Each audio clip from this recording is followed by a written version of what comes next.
Dassault Rafale একটি অত্যন্ত শক্তিশালী ও আধুনিক যুদ্ধবিমান, যা ফরাসি বিমান প্রস্তুতকারী প্রতিষ্ঠান ড্যাসল্ট এভিয়েশন দ্বারা তৈরি করা হয়েছে।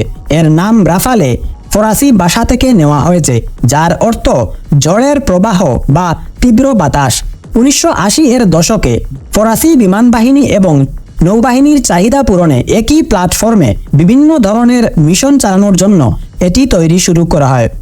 2001 সালে এটি ফরাসি বিমান বাহিনীতে প্রথম ব্যবহৃত হয় এবং তখন থেকেই এটি বিশ্বজুড়ে সুনাম অর্জন করেছে। রাফালে এর ডিজাইন অত্যন্ত উন্নত এবং এই বিমানটিতে ডেল্টা উইং এবং কেনার্ড কনফিগারেশন ব্যবহার করা হয়েছে, যা এটিকে উচ্চ গতির পাশাপাশি দুর্দান্ত কৌশলগত ক্ষমতা প্রদান করে। বিমানটি স্টেলথ প্রযুক্তির সজ্জিত হওয়ায় রাডারে শনাক্ত হওয়া কঠিন। এছাড়াও রাফালে বিভিন্ন উন্নত সেন্সর ও সিস্টেম দিয়ে সজ্জিত, যেমন AESA radar, electro optical sensor এবং digital flight control system.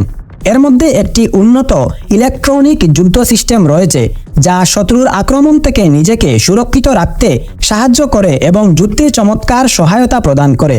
Dassault Rafale এর উড্ডয়ন ক্ষমতা অত্যন্ত চমৎকার। এটি প্রায় 55,000 ফুট উচ্চতায় উঠতে সক্ষম এবং ঘন্টায় প্রায় 2200 কিলোমিটার গতিতে চলতে পারে। এর দুটি শক্তিশালী নেকমা M88 টার্বোফ্যান ইঞ্জিন রয়েছে, যা বিমানটিকে দ্রুত গতিতে চলতে এবং উচ্চতায় উঠতে সহায়তা করে। সাথে বিমানটিতে রিফুয়েলিং ব্যবস্থা থাকায় দূরবর্তী মিশনে কার্যকরী ভূমিকা পালন করে। ড্যাসল্ট রাফালে এর আরেকটি বৈশিষ্ট্য হল এর বহুমুখী অস্ত্রসজ্জা। এটি বিভিন্ন ধরনের অস্ত্র যেমন মাইকা, মেটিরিয়র, স্ক্যাল্প, ইজি, অ্যাপাচি এবং হ্যামার মিসাইল বহনে সক্ষম। বিমানটিতে 30 মিলিমিটার ক্যালিবারের একটি গ্যাটলিং গানও রয়েছে, যা শত্রুদের উপর শক্তিশালী আঘাত হানতে সহায়ক। এটি air to air, air to ground এবং এয়ার টু সি মিশনে অংশ নিতে পারে, যা একে একটি সর্বাধুনিক বহুমুখী যুদ্ধবিমান হিসেবে পরিচিতি করে তুলেছে।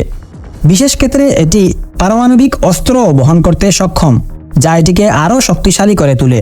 বর্তমানে ড্যাসল্ট রাফালে শুধু ফ্রান্সের নয়, ভারত, মিশর এবং কাতারের মতো দেশেও ব্যবহৃত হচ্ছে। ভারত 2016 সালে ফ্রান্সের সঙ্গে একটি চুক্তির মাধ্যমে 34টি রাফালে বিমান কিনেছিল, যা 2020 সালের মধ্যে ভারতীয় বিমান বাহিনীতে যুক্ত হয়। এই বিমানগুলি বিশেষভাবে ভারতীয় পরিস্থিতিতে অভিযোজিত এবং সীমান্ত রক্ষায় গুরুত্বপূর্ণ ভূমিকা পালন করছে। বাংলাদেশও বিভিন্ন উন্নত যুদ্ধবিমান কেনার দিকে মনোযোগ দিচ্ছে, যদিও বর্তমানে বাংলাদেশ রাফালে বিমান কিনেছে কি না তা নিশ্চিত নয়। তবে বিভিন্ন উৎস থেকে জানা যাচ্ছে যে বাংলাদেশের সেনাবাহিনী বিভিন্ন আধুনিক যুদ্ধবিমান পাওয়ার জন্য কার্যক্রম চালাচ্ছে, যার মধ্যে রাফালে অন্তর্ভুক্ত হতে পারে। এটি ক্রমাগত উন্নয়নের মধ্যে রয়েছে। ভবিষ্যতে রাফালে আরও উন্নত সেন্সর, ইলেকট্রনিক্স এবং অস্ত্র সিস্টেম সংযুক্ত হবে। ফরাসি বিমান বাহিনী এবং অন্যান্য দেশগুলো এটিকে আরও শক্তিশালী এবং কার্যকরী করতে আগ্রহী। আধুনিক যুদ্ধক্ষেত্রে এর কৌশলগত ভূমিকা আরও জোরদার করার জন্য এটিকে আপগ্রেড করার পরিকল্পনা চলছে। ড্যাসল্ট রাফালে এর উন্নত প্রযুক্তি, শক্তিশালী অস্ত্র এবং অসাধারণ উড্ডয়ন ক্ষমতা একে বিশ্বের অন্যতম শক্তিশালী যুদ্ধবিমানে পরিণত করেছে।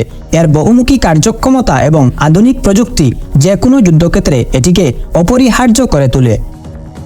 বন্ধুরা, ভিডিওটি যদি ভালো লেগে থাকে তাহলে অবশ্যই লাইক, কমেন্ট এবং শেয়ার করতে ভুলবেন না। আর যারা নতুন তারা অবশ্যই চ্যানেলটি সাবস্ক্রাইব করবেন। দেখা হবে পরবর্তী ভিডিওতে। সবাই ভালো থাকুন, সুস্থ থাকুন। আল্লাহ হাফেজ।